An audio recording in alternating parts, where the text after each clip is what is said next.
Hello! Today I'm gonna mark my 20th birthday with a backpacking trip to Ninh Binh province, so let's go!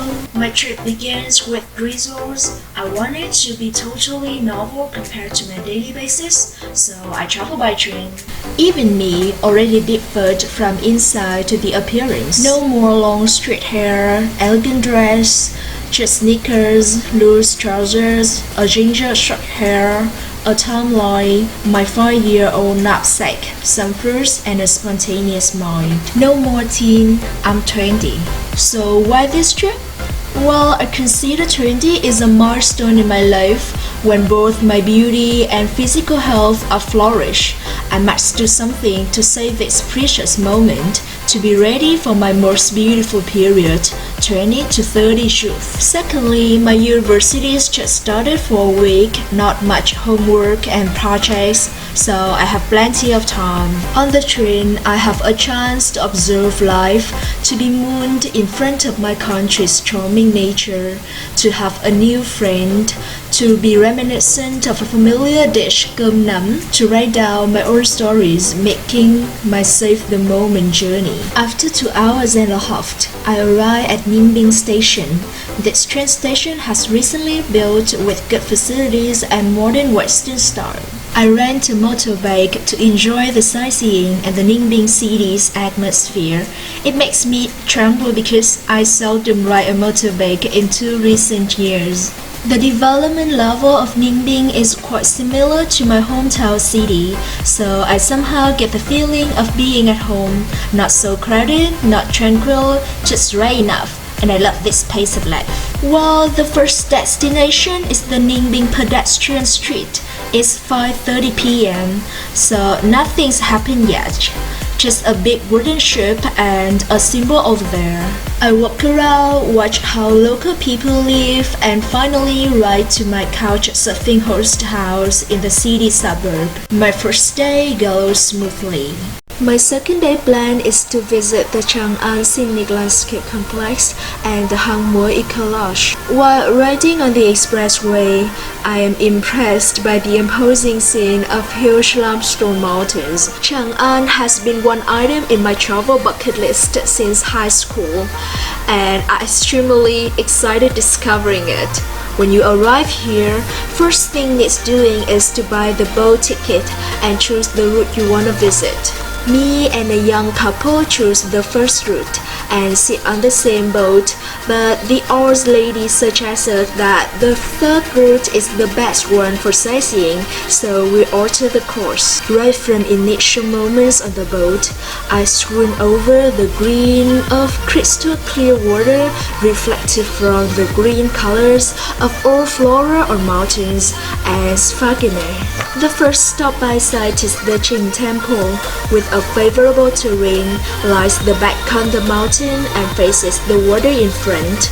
The temple worships the prime Mandarin quarter in the Ding dynasty. They supported Ding Tiên Hoàng to unify Vietnam by defeating 12 rebellious warlords, established the Daco Viet nation, and become the first emperor of Vietnam. The following experience is to travel through the Dot Cave, which is the longest cave in the Chang'an Landscape Complex. I can feel the humid and muggy air when entering inside. The long and massive system of stalactites forming into various shapes are tremendously amazed me. Out of the Dot Cave, I enjoy the natural beauty of streams and long stone mountains, then stop at the Suy Tiên Temple. This temple reveres the Quý Minh saint, who is the god of land and water, and usually worshipped in lowlands. He was considered to be the descendant of Lạc Long Quân and Âu Cơ in the Vietnamese legend. The last destination is the Con Scar Island set. I can say that this islet is the largest and most beautiful one among the third route stops. The Kong's film crew left the ship used in the movie here to boost the local tourism. Apart from the ship for several meters is an aboriginal village with various tents made of dry straws and bamboo. Some aboriginals casted by friendly local people, always welcome and ready to take photos with tourists. After Chang'an, I visit the Hang Mo Eco Lodge. If you're a selfie-addicted person, this is exactly the right place for you.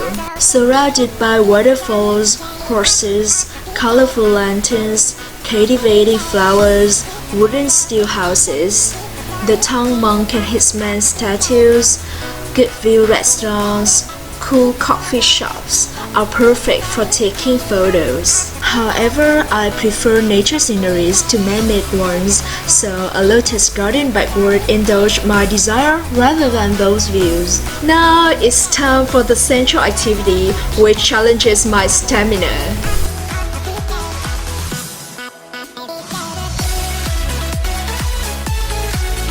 Hey guys, I'm gonna climb to those stairs.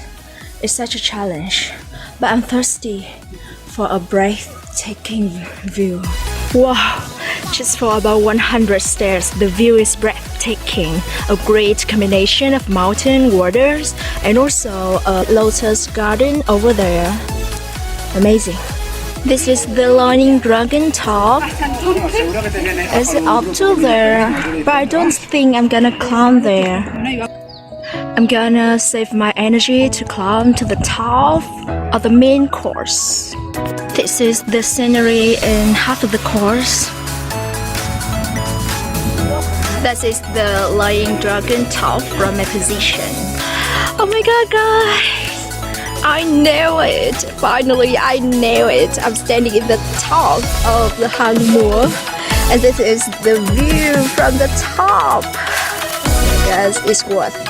There's some bowls right there, over there, some people, and the Chang'an scenic landscape.